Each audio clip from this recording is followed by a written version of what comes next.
Good morning and welcome to Love Every Moment, coming to you today from Whitehorse in the Yukon Territory. Today's verse is 1 Peter 2:23. And while being reviled, he did not revile in return. While suffering, he uttered no threats, but kept entrusting himself to him who judges righteously. Now this comes after last week's two verses, and I have the link up here, that says that Jesus set an example for us to follow. What an example? An example of submission to the point of suffering. And now we have today's verse that expounds on that by saying, and while being reviled, he did not revile in return. Remember when Jesus was on the cross, he was being jeered by the crowd, and he didn't jeer back to them. In fact, if anything, he said, Father, forgive them. They don't know what they're doing. But it's human nature for us to want to jeer back. If someone says, well, you did A, B, and C, we will say, well, I saw you do A, B, and C too. We want to deflect it off ourselves.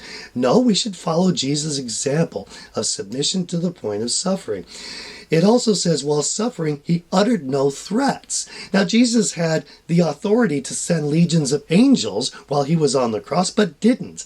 And yet, again, human nature. If someone accuses us or libels us, we'll say back to them, well, I'm going to sue you for everything you got.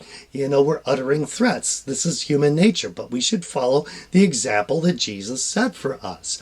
Now, I've said before that I like to watch the various cop shows where the cameras follow along the police, and maybe they show a traffic violation and the policeman stops them and asks for the license and registration and such.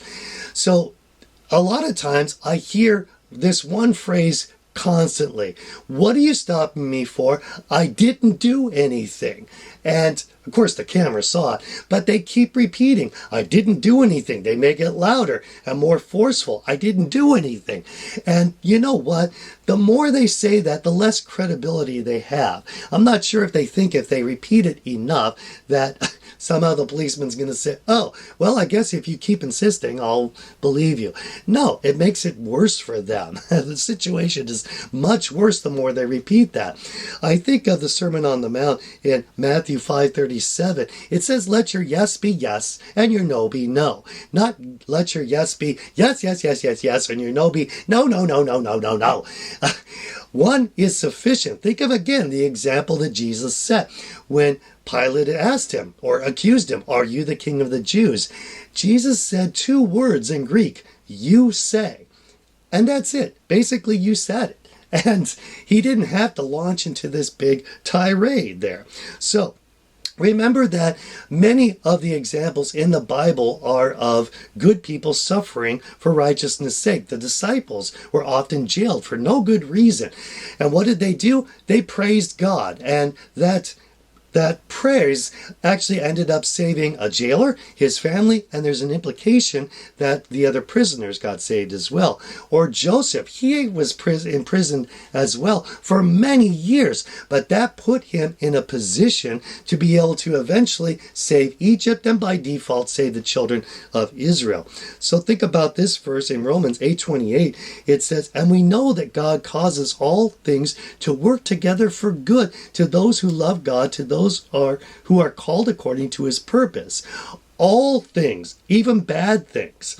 Now, the last part of today's verse says that he kept entrusting himself to him who judges righteously. Remember in 1 John 2:1, Jesus is our advocate. Not only do I like to watch the cop shows, but I like to watch the court shows as well. And every now and again, you'll have an episode where someone's going to act as their own lawyer. And you know what? Almost every time it fails because they think they've got this clever argument, but they don't know the law. A trained lawyer knows the law. Jesus is the best defense we're going to have.